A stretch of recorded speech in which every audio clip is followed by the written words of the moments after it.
Hello everyone, आज है 9 अक्टूबर और आज इस वीडियो में हम बात करने जा रहे हैं एनएचपीसी के बारे में। 91-92 रुपीज़ का शेयर है, 1% की तेज़ी आज देखने को मिली है।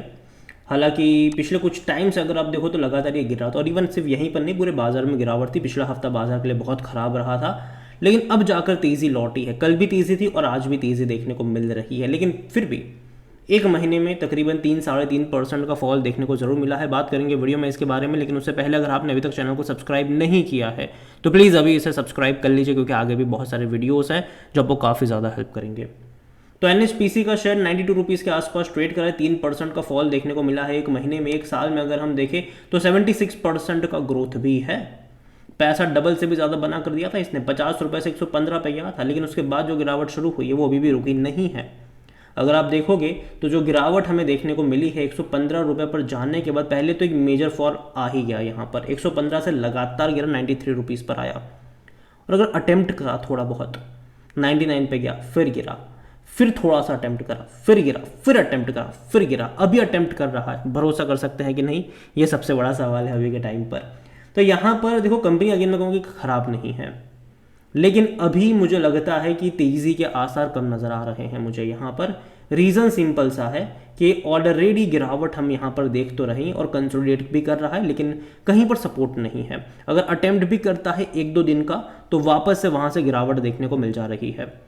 अगर आप मैक्सिमम ग्राफ देखो तो भाई साहब, जो तेज़ी 2009 से लेकर अब तक का ग्राफ देखोगे तो जो तेज़ी 2022 से लेकर अब तक आई है 2024 तक, वैसी तेज़ी आज से पहले कभी नहीं आई इस कंपनी में।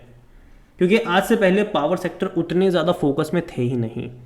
जब चर्चाएं होने लगी इलेक्ट्रिक व्हीकल्स की, तब पावर कंपनियां बहुत ज़्यादा फोकस में है, क्योंकि लोगों को लगे भैया चीज़ें बेहतर होने वाली है, कंजम्पशन बढ़ने वाला है। इतना ही नहीं, लोग रिन्यूएबल एनर्जी की बात करने लगे, तो भी यहाँ पर तेज़ी देखने को मिली। अब करेक्शन तो है।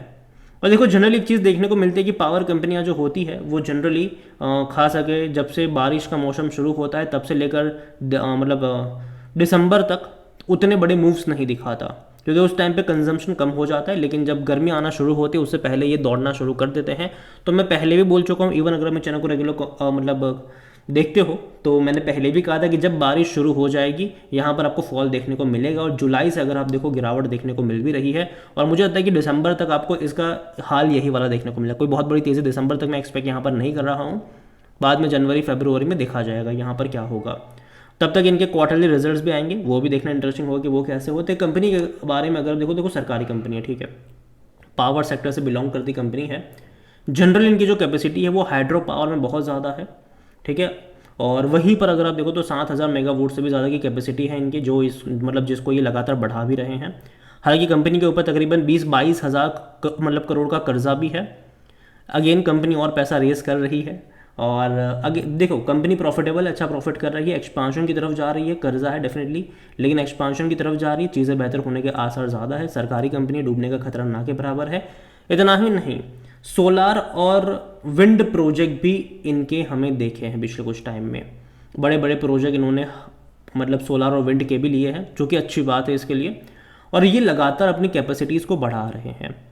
और मैं पहले भी बोल चुका हूँ कि जो कंपनियाँ अपनी कैपेसिटी को लगातार बढ़ाएंगे वो कंपनियाँ फ्यूचर में अच्छा खासा पैसा छापेगी। रीज़न सिंपल सा है कि भाई साहब डिमांड तो बढ़ेगी, चाहे वो हाउस होल्ड कंजम्पशन की डिमांड हो, चाहे वो मैन्युफैक्चरिंग वाली डिमांड हो, चाहे वो इलेक्ट्रिक व्हीकल्स वाली डिमांड हो, डिमांड बढ़ेगी।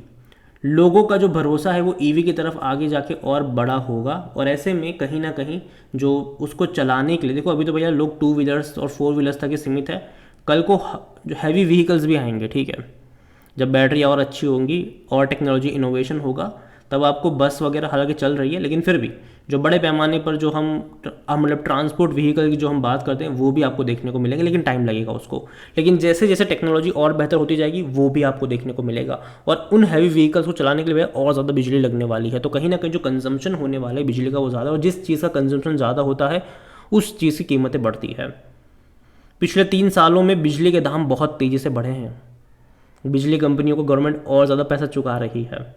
अगर एनएचपीसी में वॉल्यूम्स देखें तो 3 करोड़ से भी ज़्यादा के शेयर ऑलरेडी आज यहाँ पर ट्रेड होते नज़र आ चुके हैं।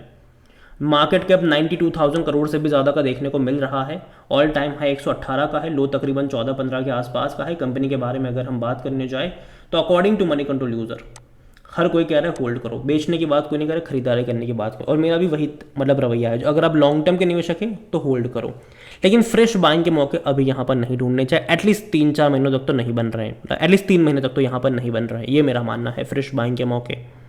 मतलब मुझे लगता है कि थोड़े बहुत अब से अगर थोड़ी बहुत तेज़ी आ भी जाती है, ठीक है, अगर मान लो कि 10-12% ये तेज़ी दिखा भी देता है दिवाली के टाइम पर, क्योंकि बाजार भागेगा, ठीक है, तो दिखा भी देता है, तो वापस गिर कर वहीं आ जाएगा जहाँ से शुरू हुआ था।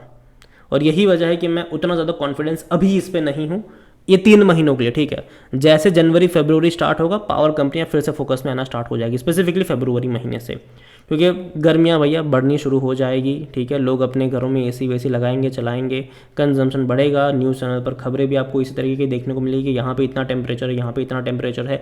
एनालिस्ट भी आके आपको यही बोलेंगे टीवी पर कि भैया ये पावर कंपनियाँ फोकस में रखो, इसको फोकस में रखो, तो ये होगा, ठीक है।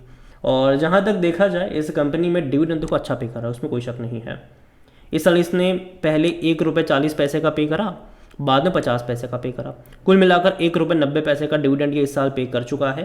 पिछले साल भी पहले ₹1.40 का पे करा, फिर 45 पैसे का पे करा, कुल मिलाकर ₹1.85 के आसपास का डिविडेंड भी ये पे कर चुका है, तो अच्छा पे कर रहा है। और देखो पिछले साल तक तो 50 पे ट्रेड करा था, पिछले साल क्या, इसी साल, ठीक है, 50 पे ट्रेड कर रहा था ये, तो अच्छी खासी तेज़ी दिखाई। अगर आप उस लेवल से कंपेयर, उस तरीके का अगर आप डिविडेंड देखो कि ₹50 का डिविडेंड पे करने वाली कंपनी ऑलमोस्ट ₹2 का डिविडेंड पे कर रही है, ₹50 पर ट्रेड करने वाली कंपनी, तो ये अच्छी बात होती है, अच्छा डिविडेंड मैं कहूँगा। लेकिन जहाँ तक बात करें वैल्यूएशन की, तो पी रेशो उतना भी सस्ता नहीं है, 25 का है, सेक्टर पी भी उतना ही है, तो सस्ता नहीं है, ना ही उतना महंगा कहूँगा। और यही वजह कि मैं थोड़ा सा इंतज़ार कर रहा हूँ थोड़ी बहुत गिरावट का। अगर 80 के रेंज में जाएगा डेफिनेटली मौके वहाँ पर बनेंगे, 80 की रेंज में। 50% एनालिस्ट खरीदारी की बात करें, फिनेंशियल्स देखेंगे इस कंपनी के, तो लास्ट क्वार्टर के नंबर अच्छे थे, मतलब ठीक ठाक मैं कहूँगा, क्योंकि हर बार इनके जो नंबर्स होते हैं वो जून और सितंबर में ही अच्छे होते हैं। अगर आप देखो 3125 करोड़ का इनका रेवेन्यू था और 1028 करोड़ का इनका प्रॉफिट था लास्ट क्वार्टर में। उससे पहले पिछले साल भी ऑलमोस्ट उतना ही था, ठीक है, कोई उतना बड़ा ग्रोथ नहीं। इवन सितंबर के नंबर्स हर बार अच्छे होते हैं, तो इस बार भी भैया 1500 करोड़ से भी ज़्यादा का प्रॉफिट होना चाहिए, रेवेन्यू भी मतलब 3200 करोड़ से ज़्यादा का होना चाहिए, क्योंकि हर बार ऐसा होता है।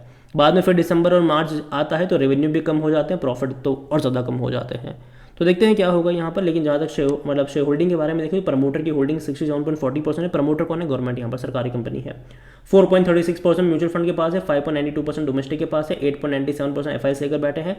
रिटेल और अदर की मिलाकर 13.36% की होल्डिंग है, जिनमें से 9.23% रिटेल इन्वेस्टर के पास है, 4.13% अदर पार्टीज यहाँ पर लेकर बैठे हुए हैं।